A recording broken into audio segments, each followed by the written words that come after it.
কাতারে আসতে মানুষে মানা করি কিসের জন্য জানেন? নিষেধ করি কিসের জন্য জানেন? আমি আমার গ্রামের সবাইরে নিয়ে আসতাম, কোনো সমস্যা নাই। যদি নিয়ে আসে কাজ করাইতে পারতাম, যদি কাজে লাগিয়ে দিতে পারতাম।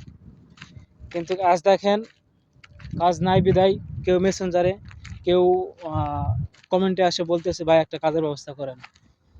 তো এই হলো অবস্থা ভাই। আজ কমেন্টে মেসেঞ্জারে মানুষ কিসের জন্য আসে বলবে?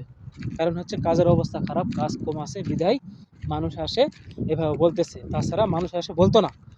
মানুষ আর উল্টা বলা লাগছে এক সময় যে ভাই কাজ করবেন কি না, আপনি কি কাজ জানেন? কাজ জানেন? না জানলেও মানুষে কইছে হ্যাঁ কাজ জানি, তারপরেও মানুষ যা কাজ করছে সেই সময়টা। আর এখন কাজ যারা জানে তাদেরও কাজ করা হয়ে যাইতেছে কষ্ট, কেননা অবস্থান পরিস্থিতি খারাপ বিধায়। একটা কাজের জন্য একটা মানুষ যদি বলে আমার 5টা লোক লাগবে, সেখানে যা দেখবেন যে 100-150 জন হাজির হয়েছে কাজের জন্য। তো অবশ্যই যে লোক নিবে সে তো হচ্ছে অনেক বড় একটা মানে ভাব নিবে যে 5 জন লোকের চাহিদা, আমার এত লোক, রেট কমায় দেই, অথবা লোক যাচাই বাছাই করে নেই, ইন্টারভিউ নেই, এসব চলছে। আগে তো ইন্টারভিউ যদিও থাকতো অতটা সমস্যা হয়তো না, মানুষে পাস করছে, না কাজ জানলেও পাস করাইছে, কাজ করছে।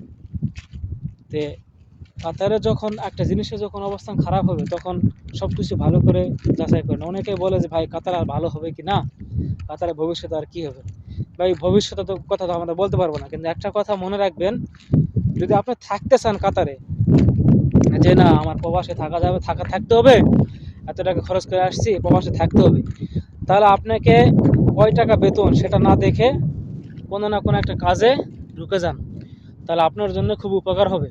কারণ হচ্ছে কি, পরবর্তীতে আপনার ওই কাজের জায়গায় যে কোনো একজন ঢুকে যাবে, সেই কাজটা হয়তো আপনি পরবর্তীতে নাও পাইতে পারেন, এমনও হইতে পারে।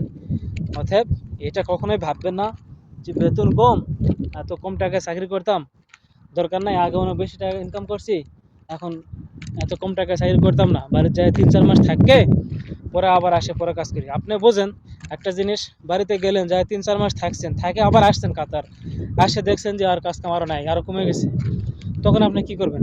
তাহলে একটা জিনিস ভাবছেন তো?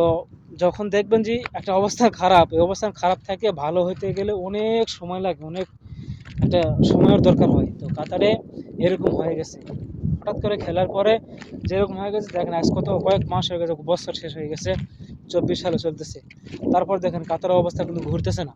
আমরা কিন্তু সেই ঘোরার আশায় কিন্তু আছি যে ঘুরবো, কাতারের অবস্থায় ঘুরবে, আমরা ভালো কাজ কাম করবো, ভালো ইনকাম করব। এর ভিতর থেকে দেখেন যারা কম টাকা ইনভেস্ট করে, কম টাকা যারা চাকরি করতেছে, ইনভেস্ট না, যারা কম টাকা বেতনে চাকরি করছে অথবা এক জায়গায় ঢুকে কাজ করতেছে, সে কিন্তু দেখেন 2 টাকা 4 টাকা করে তার ফ্যামিলি চালাইতেছে এবং নিজে সুন্দরভাবে চলতেছে, কারো কাছে 10 টাকা চাওয়া লাগতেছে না। আপনি একটা মিনিট ভাবেন, এই সময়টাও যদি কারো কাছে 10 টাকা যায় চান যে আমরা 10টা টাকা দে, তাহলে কিন্তু সে দিবে না, কখনোই না। কারণ হচ্ছে কি, তার কাছেও টাকা নাই। আর যদি টাকাও থাকে আপনাকে দিবে না, কারণ যেহেতু আপনার ইনকাম নাই। আপনার ইনকাম থাকলে আপনাকে 10টা 5 টাকা কেউ সবাই দিবে, ইনকাম না থাকলে দেখবে যে আপনি ইনকাম নাই, আপনাকে কেউ টাকা দিবে না। এই হলো অবস্থা।